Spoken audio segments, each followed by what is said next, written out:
There are things your body tries to say, yet the mind works so hard to ignore them. A Zen master once said, "Karma is not written in the stars above. It is written in every breath you take, every movement you make, and in the silent aches you carry." We search for answers in books and other people's words, but rarely do we realize our body is the most honest mirror of our karma. That lingering back pain, the hands that are always tense, the breath that feels heavy, the eyes losing their clarity, they're not just physical issues. They're unfinished stories within the heart grief that was never cried out, forgiveness that was never spoken, burdens never released, and each leaves its mark in every cell of your being. If you learn to listen, you'll find that every symptom is not an enemy, but a message karma, inviting you to turn inward, to face, and to free yourself. That journey begins the moment you dare to read the messages your body has been whispering all along. Your body is the mirror of your karma. Have you ever wondered, if you wanted to know your destiny, where would you look? Some gaze at the sky, hoping the stars will reveal something. Others search ancient scriptures or prophecies passed down for generations. But there's one place so close you often overlook it: your own body. The body doesn't lie. It doesn't care if you try to appear strong or calm to the world.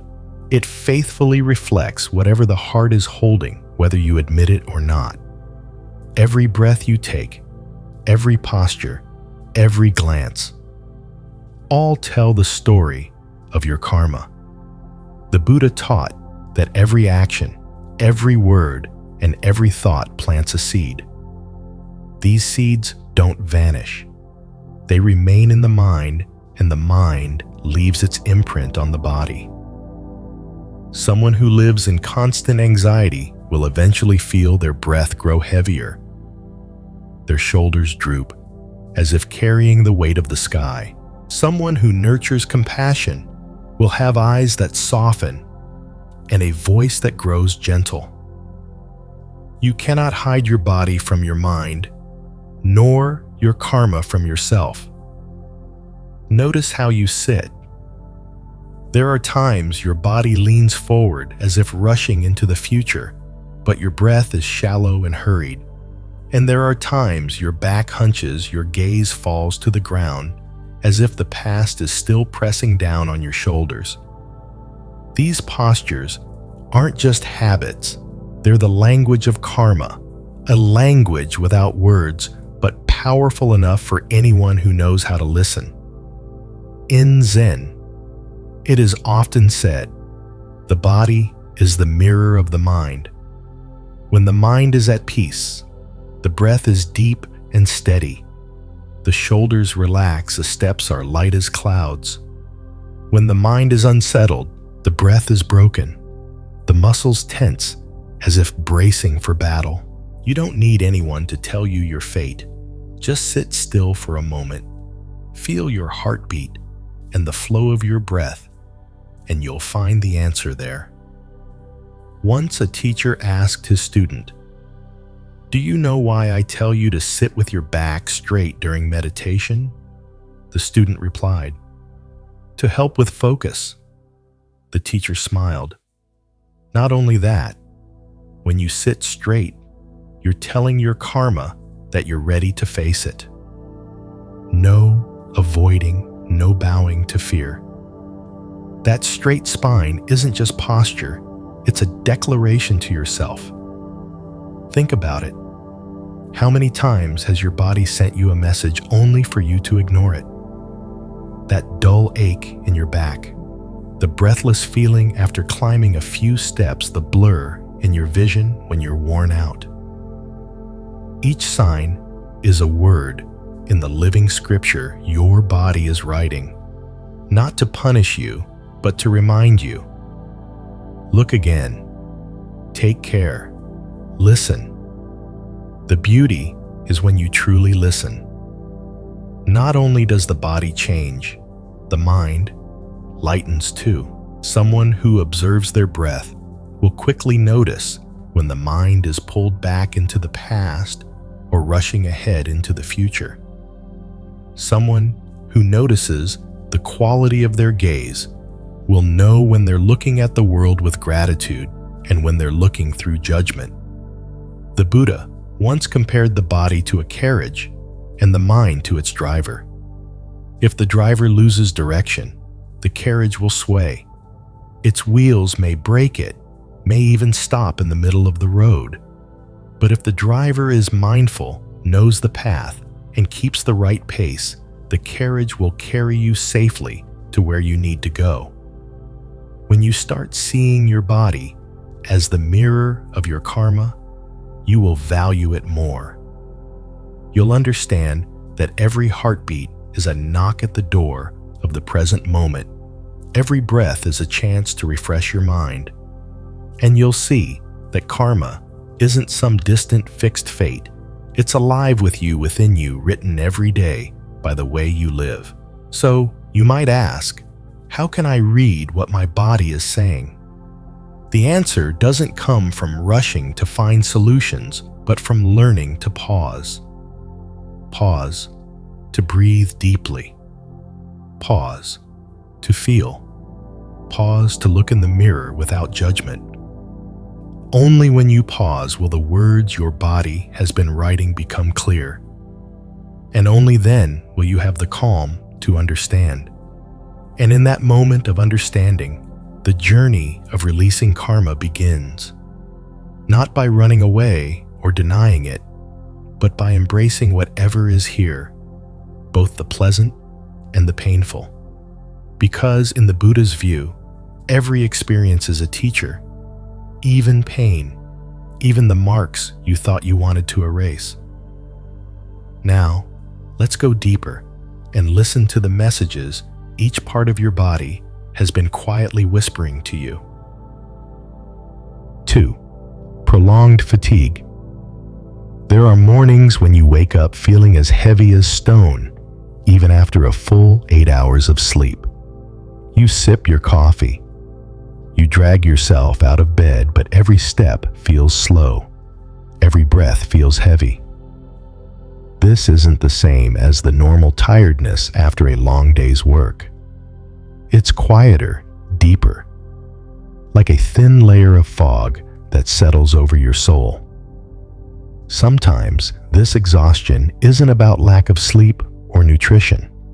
It's about living out of alignment with your own path. The Buddha taught that each of us carries within our heart a dharma, a path, a deeper purpose we were born to fulfill. When you walk that path, even when life is busy and your body is tired, there's a natural current of energy that flows through you. But the farther you stray from it, the more each day feels like dragging an invisible chain. The body begins to respond not with loud alarms, but with a quiet, persistent exhaustion that lingers. Think back.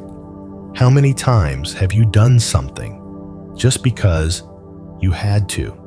Not because your heart said yes. You wake up, put on the same clothes, go to the same place, do the same tasks. Yet deep inside, a part of you quietly withdraws. When the heart resists the life you're living, the body is the first to carry the weight. It slows down, loses its flexibility, and eventually loses its joy. A Zen master once told his student, "When you're tired, don't just think about resting. Ask yourself, whose path am I walking? Is it mine or one someone else placed beneath my feet?" That question is like a mirror reflecting the truth, because some fatigue will fade after a night's sleep, but some will only disappear when you find the courage to change direction. Have you noticed? When you do something you love, time seems to melt away. You forget hunger. You forget tiredness. Energy flows naturally when heart and action are in harmony. But when you live far from what you truly believe in, each day feels like walking in quicksand. The harder you push, the more it drains you. Buddhist teachings don't urge you to abandon everything in search of some vague mission. Instead, they invite you to return to yourself and listen deeply. Prolonged fatigue is a signal, like a temple bell, ringing from the body to the mind, asking, "How much longer do you want to keep going like this?" The answer, only you can know. Take one morning. Don't open your phone. Don't rush into work.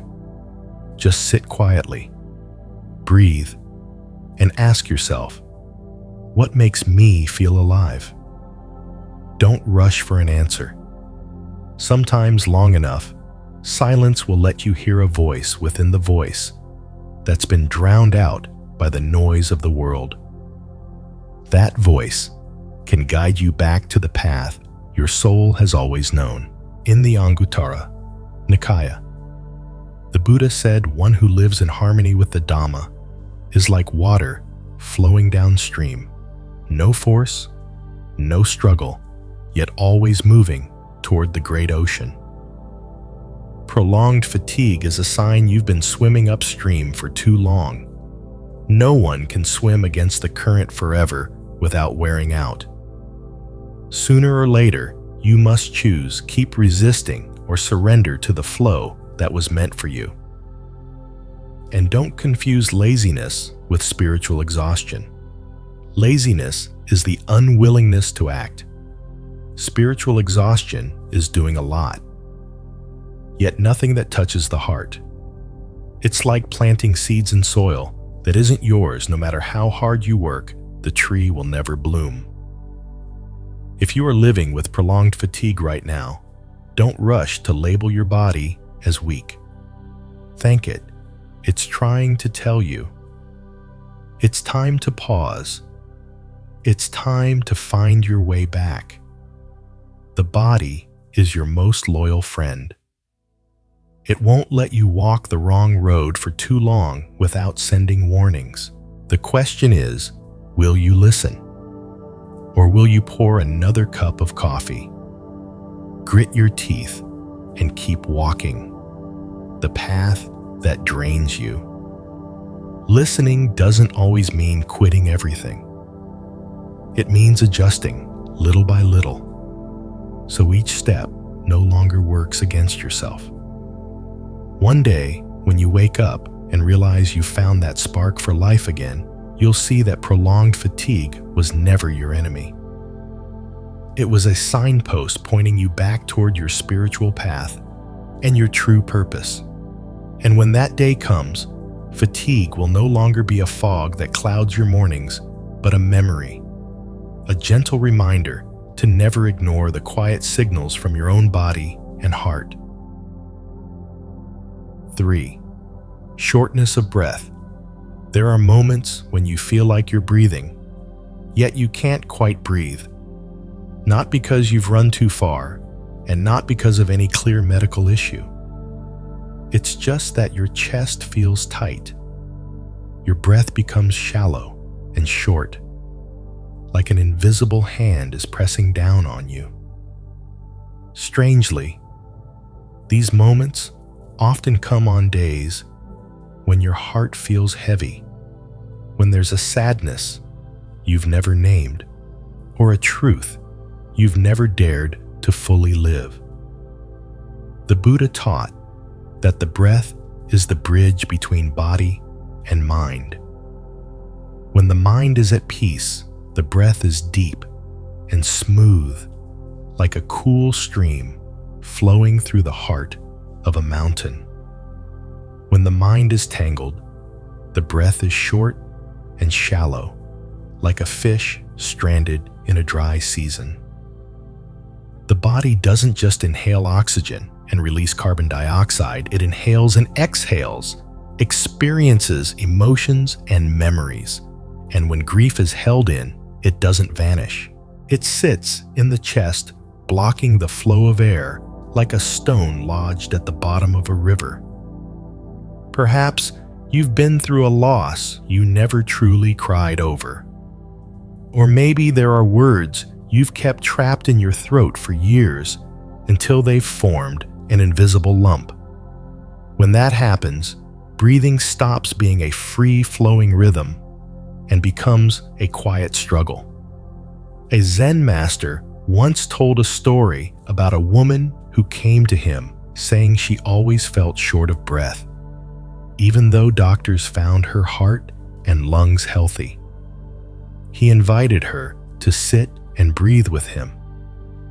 After a few minutes of silence, she began to cry, not because of anything he said, but because she realized she had never allowed herself to mourn her son's death. Every time the tears came, she forced them back, trying to be strong. But it was that very strength that had imprisoned her breath. When the tears finally fell, her breathing became deeper, lighter. Buddhism sees breathing not just as a function of life, but as a practice. Every inhale is a greeting to life I am ready to receive. Every exhale is a letting go. I am ready to release.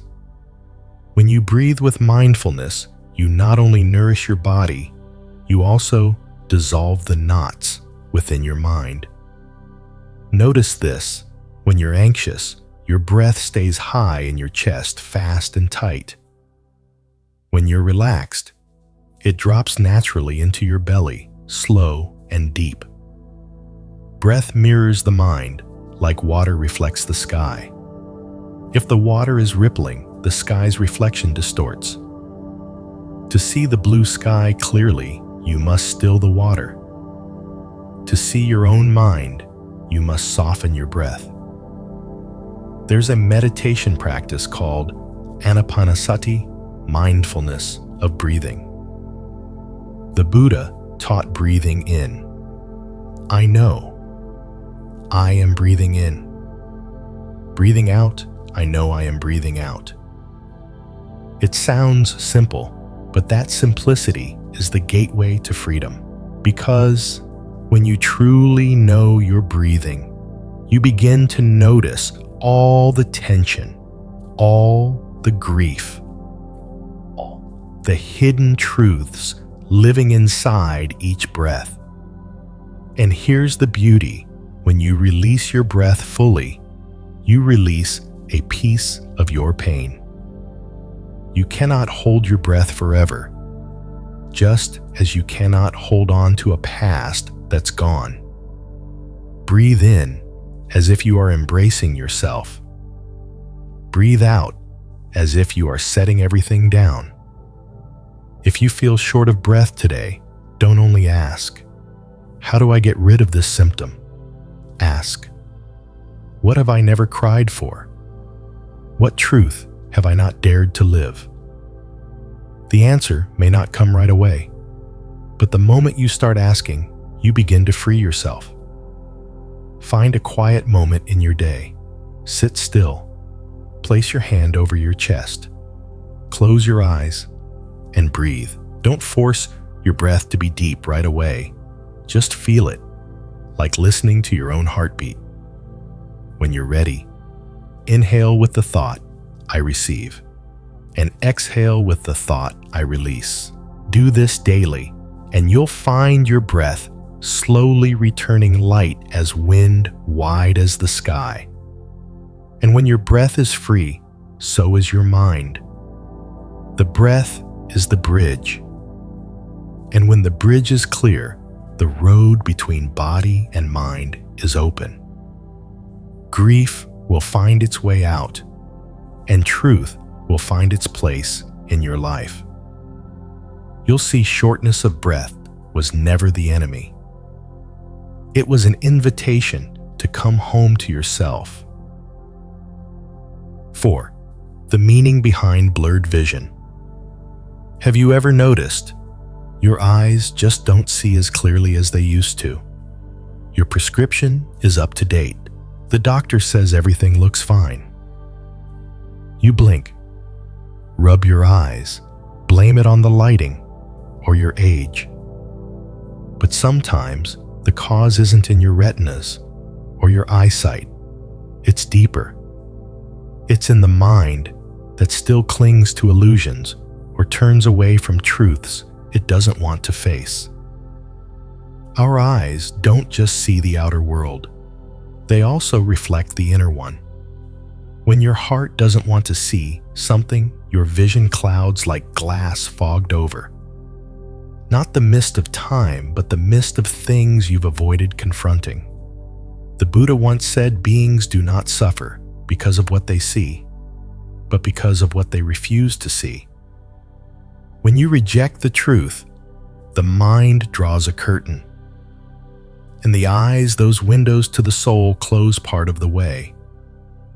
Think about the times you knew a relationship was no longer healthy, yet told yourself, it'll be fine. Or the times you knew you were burned out, but whispered, just push through a little longer. Each time you weren't just lying to your mind, you were teaching your eyes to skip over what was plainly in front of you. Looking, but not truly seeing.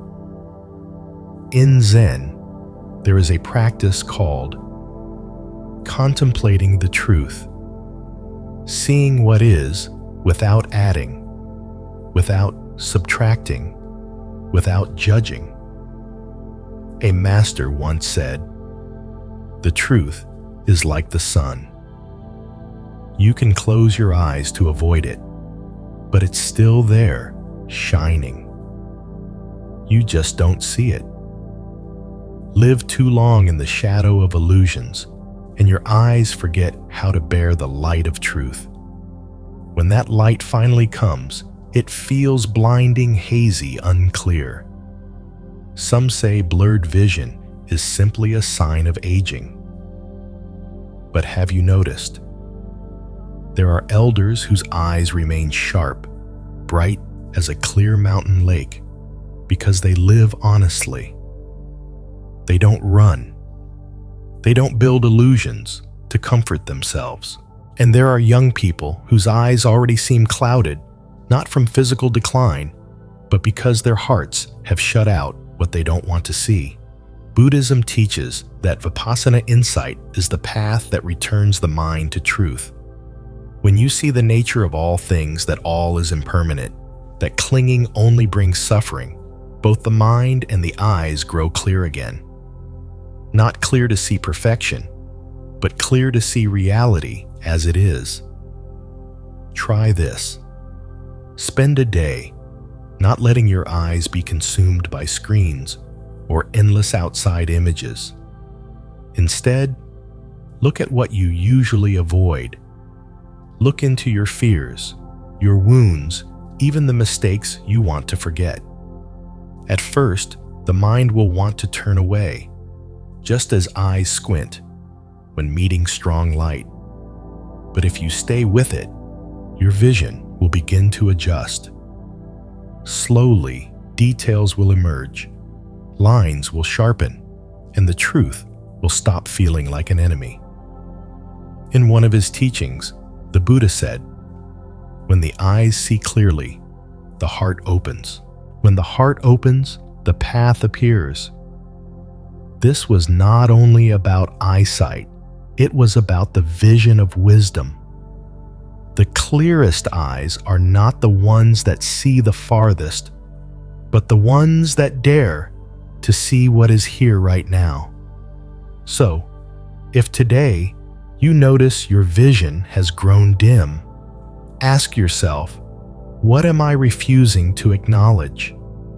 What truth have I hidden from myself? Because sometimes the way to see clearly again isn't just through a new pair of glasses. It's by lifting the veil of illusion.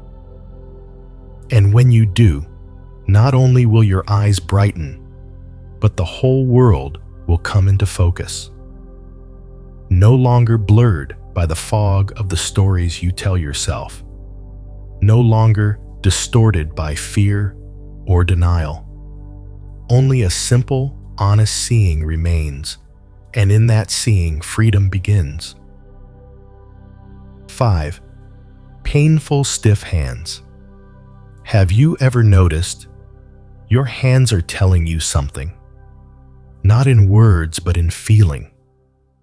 Some mornings you wake up and your fingers feel stiff, hard to move. At times, your hands ache as if they've been gripping something all night. And sometimes that pain doesn't come from heavy labor or age, but from what you're holding onto in your heart. The Buddha taught that our hands are extensions of our actions. They touch the world, they give, they receive. But for that same reason, our hands can become vaults for what we refuse to let go of control, anger, jealousy, and memories we haven't forgiven. When the heart grips tightly, the hands do too. When the heart hardens, the joints lose their softness.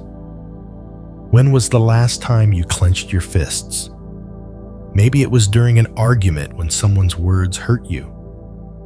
Maybe it was when you held back tears, swallowing a sentence you wanted to speak. Each time, that tension didn't vanish. It stayed stored in your muscles, your joints.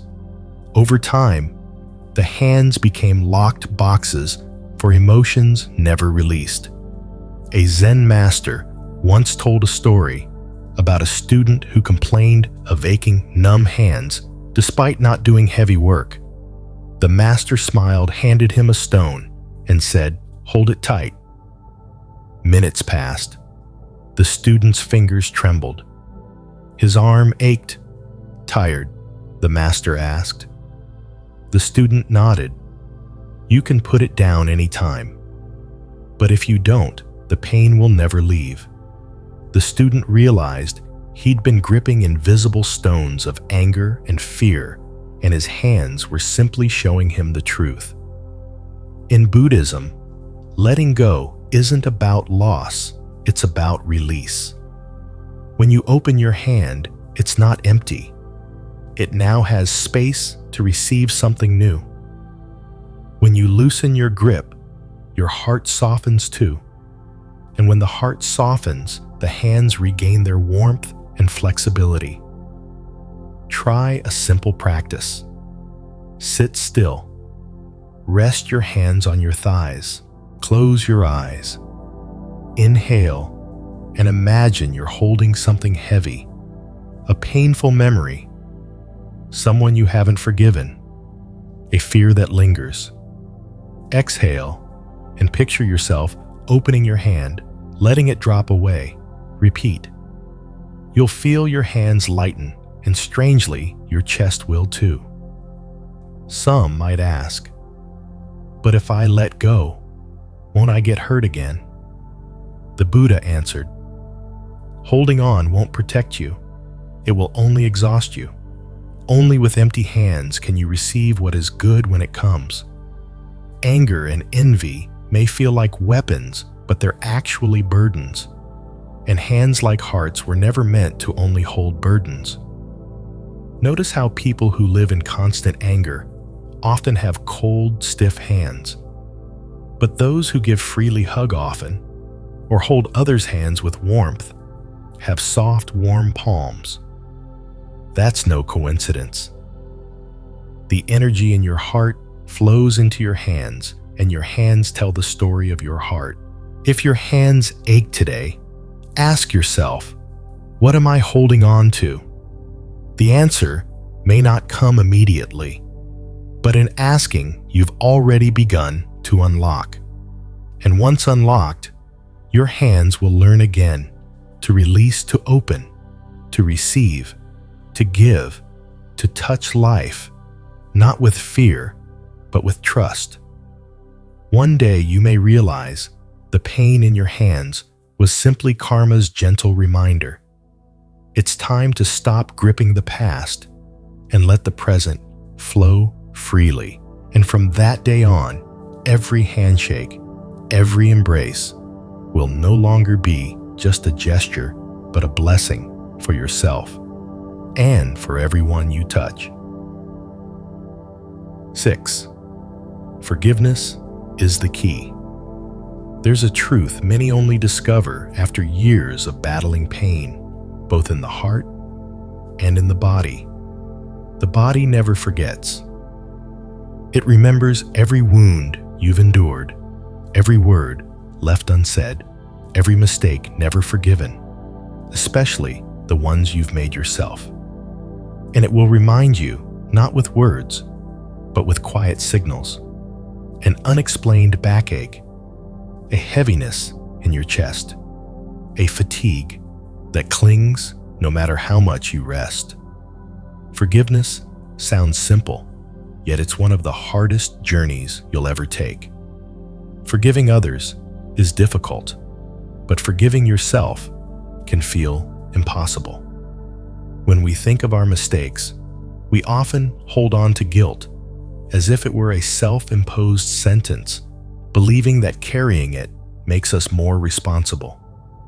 But the Buddha taught guilt does not cleanse the heart. Only love and understanding can do that. When you cling to guilt, your body carries it too down to each cell, each joint storing that heavy energy. Think of holding a stone in your hand. At first, it's just a little weight. Hold it all day, and your arm grows tired. Hold it for years, and your arm, back, neck, and mind will be exhausted. Anger and self-blame are no different.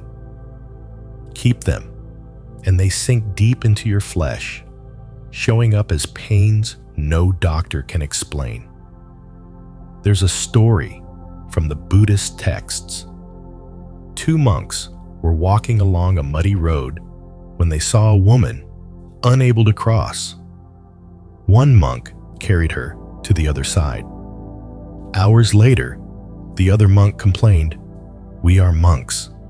How could you touch a woman?" The first replied, "I set her down at the riverbank long ago. You're still carrying her." Forgiveness is like that.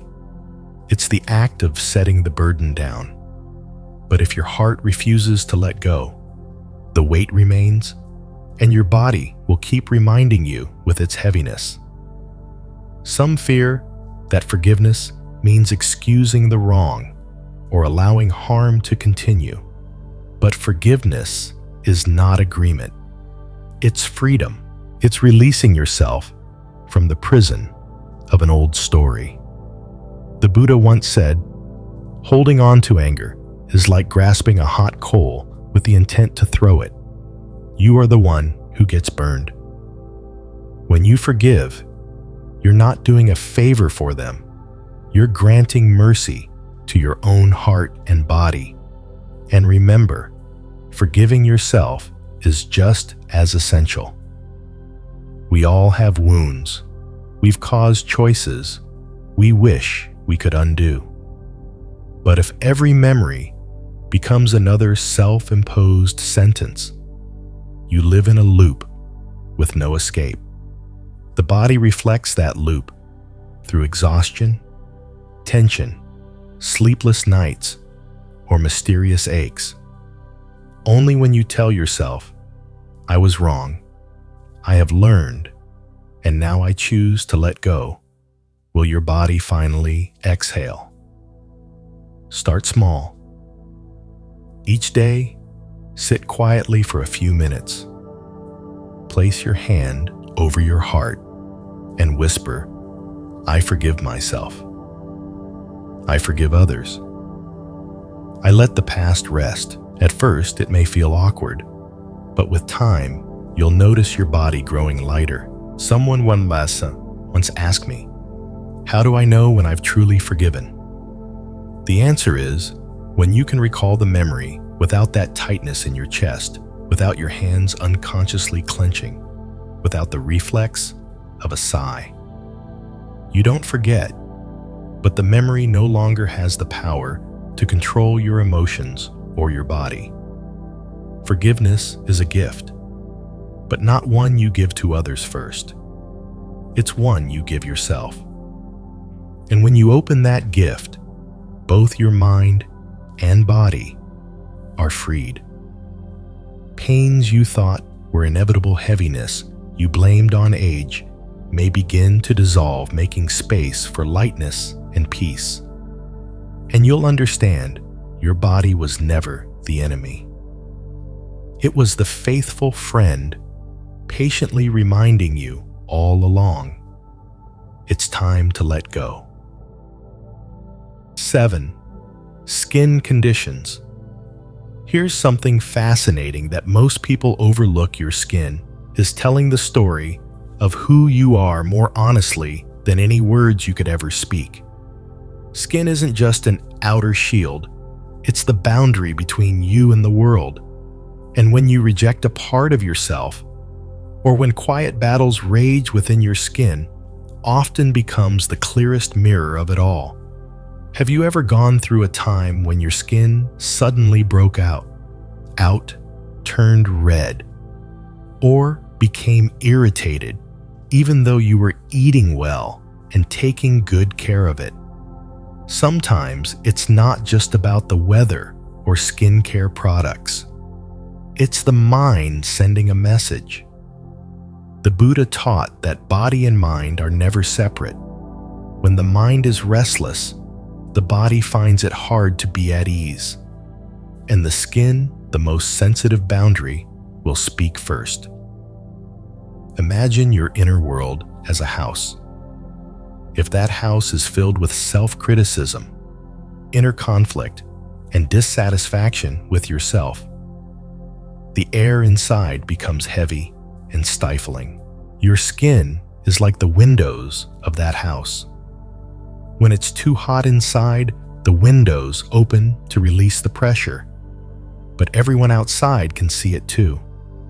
Rashes, redness, or itching are often signals that healing is needed within.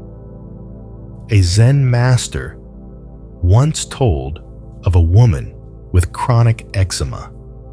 She had tried every cream, every diet, but the relief never lasted. In their conversation, the master realized she constantly compared herself to others, feeling not beautiful enough, not good enough. She lived in a constant battle with herself. He told her, "Your body isn't fighting against you. It's sending you a letter. And your skin is the envelope you can read." Months later, after she began practicing mindfulness and speaking kindly to herself, the eczema faded, not because of a miracle cream, but because of a deeper shift, self-acceptance. Buddhist wisdom reminds us that compassion isn't only for others, it must begin with ourselves. When you look in the mirror and see only flaws, you send a negative message to every cell in your body. But when you can smile at yourself, even knowing you're not perfect, your body responds like a child being embraced. It softens, breathes, and begins to heal. You can start small. Each morning, before washing your face, place your hand gently on your cheek and say, "Thank you for protecting me." Let your skin feel appreciation instead of constant criticism. When you eat, think of it as nourishing every cell with gratitude rather than fueling yourself with anxiety or self-judgment. These seemingly small acts can quiet the undercurrent of inner conflict. In the scriptures it is said, "When the mind is at peace, the body is at peace." When your heart reconciles with itself, your skin will calm like a still lake when the wind stops. This doesn't mean every skin problem will vanish overnight, but you will notice changes, fewer flare-ups, faster recovery, and most importantly, you'll no longer feel betrayed by your own skin. So, if you're facing a skin issue today, don't just ask, which cream should I use? Also ask, what part of myself am I refusing to accept? Where am I in conflict with who I am? The answer might open a path to healing you never imagined. And when you truly learn to embrace yourself, it's not just your skin that changes your eyes. Your smile and your very presence will shift. The world will notice, not because you've become perfect, but because you've become whole from the inside out. 8. Lower back pain. Some pains in the lower back arrive quietly, but they linger like an uninvited guest who refuses to leave. At first, you might think it's just from sitting too long, bending too much, or overexerting yourself. But then, even when you rest, even when you're not lifting or straining, that ache returns like it's trying to remind you of something deeper. In Buddhist teaching, body and mind are never separate. The body is always reflecting what the heart and mind are carrying. And the lower back, the part that bears the weight of the entire upper body, often stores invisible burdens, the guilt you haven't let go, of the grudges you've held for years, or responsibilities that were never yours to carry, but you took on anyway. Think back. How many times have you said, "It's okay, I'll take care of it," even when you knew it would drain you? How many times have you quietly shouldered someone else's load because you didn't want them to feel hurt? Every time you did, it was like placing another stone in the backpack on your back. One day, the lower back begins to protest, not to punish you, but to say, "This is too much." A Zen master once shared a story about a young student who suffered from chronic lower back pain. He had tried medication, massages, even regular exercise, but the pain only eased temporarily. During a meditation session, the master asked, "What are you carrying that doesn't belong to you?" At first, the student didn't understand, but as he sat in stillness and looked within, he realized he had been playing the role of rescuer in his family and among friends, solving everyone's problems, even when they hadn't asked. The back pain was his body's way of sending a message, forcing him to see this truth. Only when he began to put down burdens that weren't his did his back begin to feel lighter. The Buddha taught, "You cannot pour water into a cup that is already full." When you carry too much, there is no room for joy, no space for peace. Letting go doesn't mean abandoning others. It means respecting your own limits.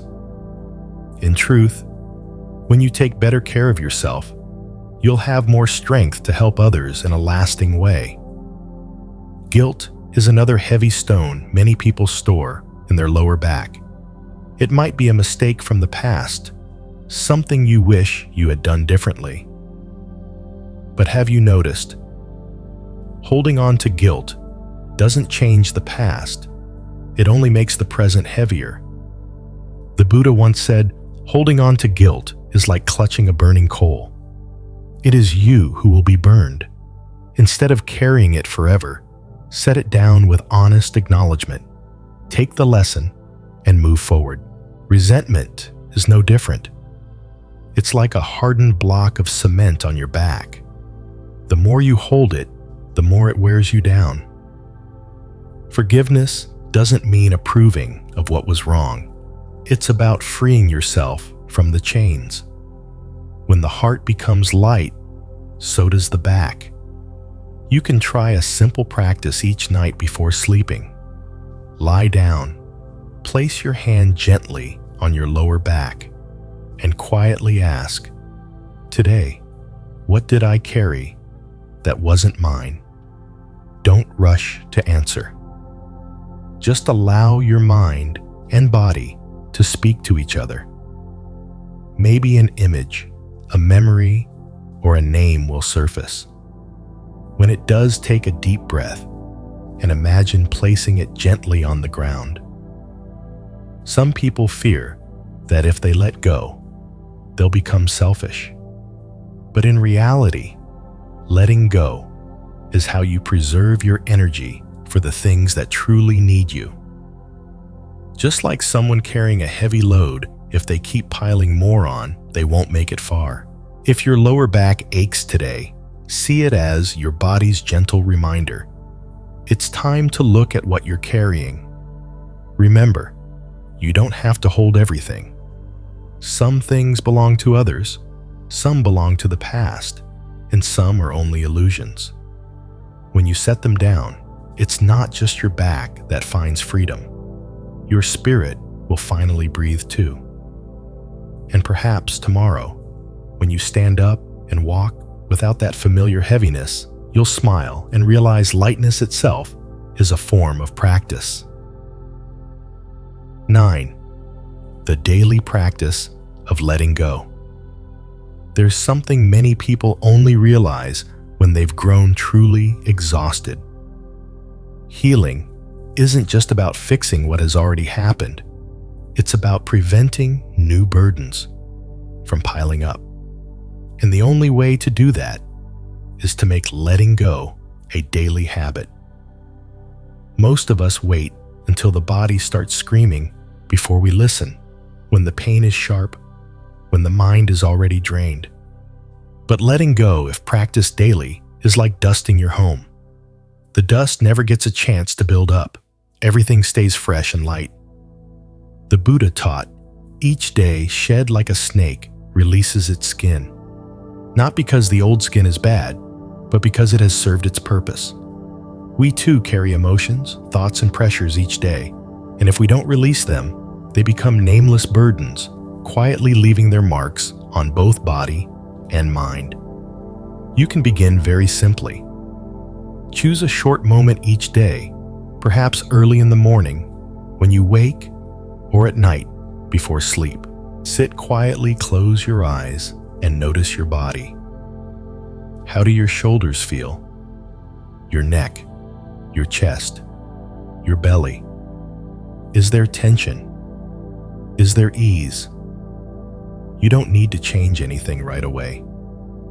Just notice, like a friend listening to a story.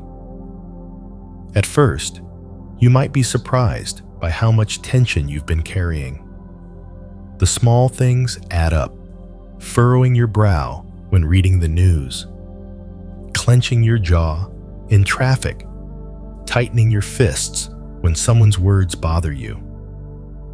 Left unchecked, these tiny moments of strain can turn into long-term aches and weariness.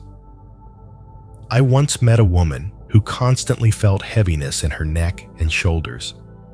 She assumed it was just her desk job, but when she practiced letting go each evening, she realized she often held her breath shallowly while working, and her shoulders would rise unconsciously every time she felt stressed. Only when she began breathing deeply and consciously relaxing her shoulders throughout the day did the heaviness begin to fade. Letting go is not only about the body, it's about the heart. When you observe the body, you're also observing emotions. Some days, your chest may feel heavy, like a stone that could be anxiety. Some days, your stomach might tighten, that could be fear. When you notice it, you can breathe in, breathe out, smile gently to yourself, and say, I see you. Sometimes that simple acknowledgement is the beginning of release. In Buddhist practice, letting go is part of mindfulness. It's not about giving up on life. It's about keeping the mind clear and flowing. Like a river, If the water moves, it stays clear. If it's blocked, it turns murky. Letting go a little each day keeps the mind clear, the body lighter, and prevents new karma from sticking to you. One simple exercise I often recommend is body sweeping with the breath. Start at the crown of your head, inhale and notice that area. Exhale and soften it. Move to your forehead, eyes, cheeks, neck, all the way down to your feet. Imagine your breath gently sweeping away the debris of the day. This practice not only relaxes you, but also sharpens your awareness of small changes in your body. So when something feels off, you notice it right away. You'll find that when letting go becomes a habit, your body no longer has to shout to be heard. Tension gets released bit by bit before it can harden into illness. And the mind feels lighter too, no longer weighed down by carrying too much of yesterday into today. Most importantly, letting go is a gift you give yourself every single day. No one else can do it for you. You don't need to wait for a long vacation or a distant trip. You can find that lightness on an ordinary morning at home simply by sitting down, breathing, and setting down what you don't need to carry. Tomorrow morning, you might try this before you think about your to-do list. Take a few minutes for the practice of letting go. Listen to your body breathe deeply and allow the burdens to dissolve, because when you learn to let go each day, you're not just healing, you're preventing new storms from forming in your body and your mind. 10. Persistent headaches. Some headaches arrive like a thick fog that lingers over your entire day. You drink water, you rest, you even take medicine, but the relief is only temporary before the pain returns. And perhaps you've noticed it's not always about the body. Often, the real cause lies deeper, where the mind is still spinning without pause. The Buddha taught that the mind is like a lake. When the surface is calm, you can see the clear bottom. But when strong winds stir the water, the reflection becomes distorted. A headache is like those ripples. It's often the result of a restless mind caught in worry, comparison, and judgment. Have you ever noticed how a single worried thought can trigger a chain reaction of dozens more? What if this happens? What if they think badly of me? The mind becomes a wheel that never stops turning. And the body, especially the head, is the first to feel the pressure. Comparison is another quiet culprit. In today's world, a quick scroll on social media can flood you with images of other people's perfect lives. If you're not mindful, you start turning that lens on yourself. Why isn't my life like that? Every comparison pulls another invisible string tight inside you. Leave it tense long enough, and it shows up as heaviness in your head. Sometimes a sharp pain, sometimes a vague, unexplainable pressure. Judgment, whether toward others or yourself, is yet another invisible chain. Every time you judge, the mind builds walls. Holding those walls, defending the belief that I'm right, drains more energy than you realize. And when that energy is constantly funneled into protecting the ego, the body sounds the alarm. A headache appears as a quiet reminder. It's time to stop. A Zen master once told the story of a student who always got headaches after company meetings. When asked, the student admitted that throughout the meeting, his mind was busy analyzing, comparing himself to his coworkers, and judging every word they spoke. The master smiled and said, you're not getting headaches because of them. You're getting headaches because of what you're doing to your own mind. When the student began sitting quietly each morning, breathing deeply, and letting go of the need to be right, the headaches gradually disappeared.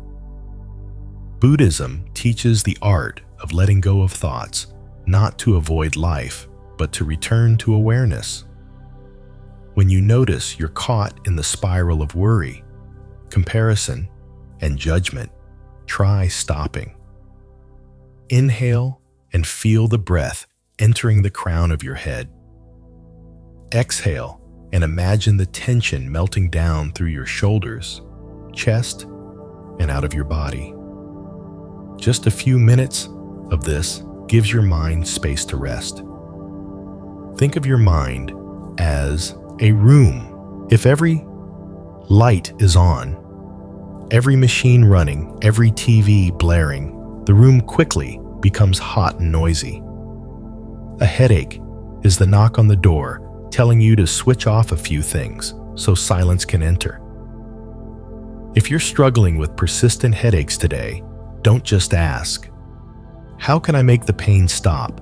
Ask, "What is my mind doing that's making my body react this way?" When you can answer that, you'll find more ways to heal, not just with medicine, but by changing how your mind operates. And when the mind learns to pause, to let go, to return to the breath in the present moment, something remarkable happens. Not only does the headache fade, but the entire sky of your mind becomes clearer and wider. In that space, you feel lighter, like you finally set down a burden you've been carrying far too long. 11. Seeing illness as a teacher. Most of us share the same habit when the body speaks through a symptom. Our first reaction is to try to get rid of it as quickly as possible. The pain, the fever, the discomfort, we label them as enemies. But if we shift our perspective, something entirely different appears. Maybe illness isn't here to fight you, but to teach you a lesson. The Buddha once said, "Every circumstance is a Dharma gate." That means even the very things you wish to avoid most can become doors to understanding and liberation if you're willing to open them. Illness is no different. When we stop asking, "How do I make this go away fast?" and start asking, "What is this trying to tell me?" the mind and heart open to a whole new space. I remember a student who came to me with chronic stomach pain. She had tried every medicine, every diet, every therapy, yet the pain always returned. When we sat together, I asked, "Do you think your stomach is trying to say something to you?" She fell silent. Then tears came. She realized that for years she had been swallowing words she wanted to say, swallowing her anger, her sadness. Her stomach was simply reflecting that habit. When she began speaking her truth and forgiving herself, the pain eased. It still showed up sometimes, but now only as a gentle reminder. When you see illness as a teacher, you start to hear its message. It might be a call to let go a push, to change your lifestyle, or an invitation to face an old wound. The body is like a loyal friend. It will patiently repeat the message until you truly listen. And once you understand, you don't just treat the symptom, you address the root cause. Buddhist wisdom doesn't dismiss medical treatment. We still need doctors and medicine. But alongside that, we can listen to the lesson each symptom is offering. Just as a teacher doesn't only punish a student for mistakes, but also explains the lesson. Illness can be both the karmic result of the past and a guide to stop creating more suffering in the future. The next time you fall ill, try a different approach. Instead of frowning and thinking, "I hate this feeling," close your eyes, take a deep breath, and say, "I'm listening. What do you want to teach me?" The answer may not come immediately, but when you stay open, memories, emotions, or insights connected to the illness will gradually surface. That's your message. Once I met a man who had suffered back pain for years. During our conversation, he realized it flared up whenever he felt others were leaning on him or placing heavy responsibilities on his shoulders. His back was literally mirroring that emotional weight. Only when he learned to set boundaries and say no when necessary did the pain begin to fade. Seeing illness as a teacher doesn't mean you have to endure it forever. It means moving from a mindset of resistance to one of learning. And when the lesson is learned, that teacher may leave or remain quietly only to remind you to stay mindful. The most profound change is this.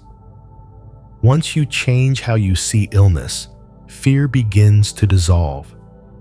Fear makes the mind contract, tightens the body, and slows healing.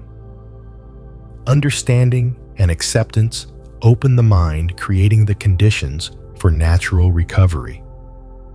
So, if you're facing an illness today, whether small or serious, try asking yourself, what is this teacher here to show me?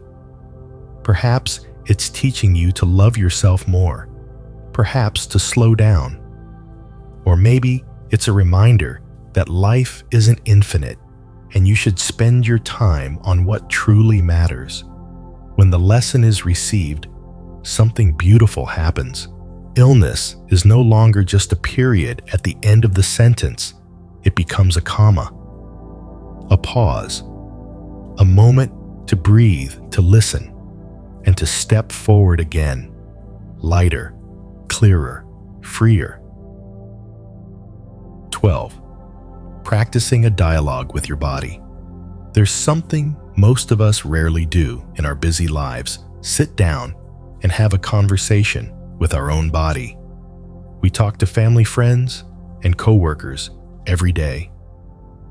But have you ever asked your body, what are you holding on to? It may sound unusual, but your body is the most honest journal you'll ever have. It records every experience, every wound, every joy and sorrow, even the ones your mind has long forgotten. A painful memory might have slipped from your conscious thoughts, but it still lives in your heartbeat, your muscles, your breath. Only when you truly listen do those hidden pieces have a chance to be revealed. Dialogue with the body isn't about getting clear words as answers. It's more like listening to a faint piece of music where each note is a sensation, a memory rising to the surface. Sometimes it's a tightness in the shoulders, like a burden not yet released. Sometimes it's a heaviness in the chest, like a sadness never cried out. And sometimes it's a fatigue in the legs, like a fear of stepping into the unknown. The Buddha taught, this body is a raft to cross the river. If the raft is damaged, the journey becomes hard. And if you don't care for it, if you don't listen, it may rot away without you realizing it. Dialogue with the body is how you keep that raft whole, not just with medicine, but with deep understanding. You may have had moments of sitting quietly when an old memory suddenly surfaced. No one mentioned it. No obvious trigger. That's your body answering you. It's showing you what's still stuck. And when that memory comes, whether joyful or painful, there's no need to push it away. Just stay, breathe with it, and let it go when it's ready. In meditation, there's a practice called the body scan. You bring your attention from the crown of your head down to your toes, pausing at each area and asking, what does this place want to say? Sometimes you'll feel warmth, sometimes a mild ache, sometimes peace.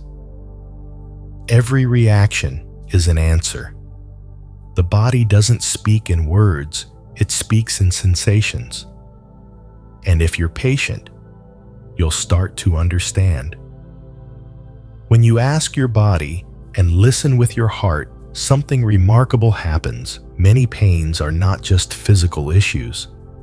They are unopened letters from the you of yesterday. Maybe it's anger you swallowed instead of expressing. Maybe it's a sadness you hid to appear strong for others. Or maybe it's an apology you never gave. Sometimes the silence between the question and the answer is the most important part. In that silence, you learn patience. You learn that not everything needs to be solved right away. And you remember that your body has been with you through every rise and fall, never abandoning you. Practicing a daily dialogue with your body will slowly change how you live. You'll know when you need rest, when to let go, and when to move forward. You'll know when your smile is real, and when it's only covering exhaustion. The connection between body and mind will become clearer than ever before, and when truths, memories, or hidden emotions are released, your body changes too. Areas that once felt tense begin to soften. Breaths that were short and shallow grow deeper. Your steps become lighter. You're not just living, you're truly present. In the end, your body is not a tool to be used until it breaks and then fixed. It's a companion quietly speaking to you in its own language. And all it takes is for you to ask, genuinely ask, and listen in stillness to realize that your body has never been against you. It's simply been trying to guide you home. 13. Digestive issues. Have you ever noticed that your digestive system doesn't just process food, it also processes your life experiences? There are times when you eat healthy, get enough rest, yet your stomach still twists. Your belly feels bloated and you're left uncomfortable. This might be your body's way of telling you you're not just struggling to digest food, but also the experiences life has handed you. In Buddhism, body and mind are never separate. When your mind is tangled in worries about the future or regrets about the past, your body feels that same stuckness. The stomach and intestines, the home of your digestive fire, are especially sensitive. That fire can flare up when you're stressed, then quickly weaken when your heart sinks into anxiety or remorse. Think about the last time you faced a major life event, losing a job, losing someone you love, or making a choice you deeply regretted. Do you remember how your belly felt? Maybe it tightened hard like a stone, or maybe it felt hollow, like it had been emptied out. That's your body's way of reacting when your mind can't digest an experience. Worrying about the future works the same way. You imagine every possible bad outcome, and each thought is like tossing another rock into the river of your digestion, blocking its flow.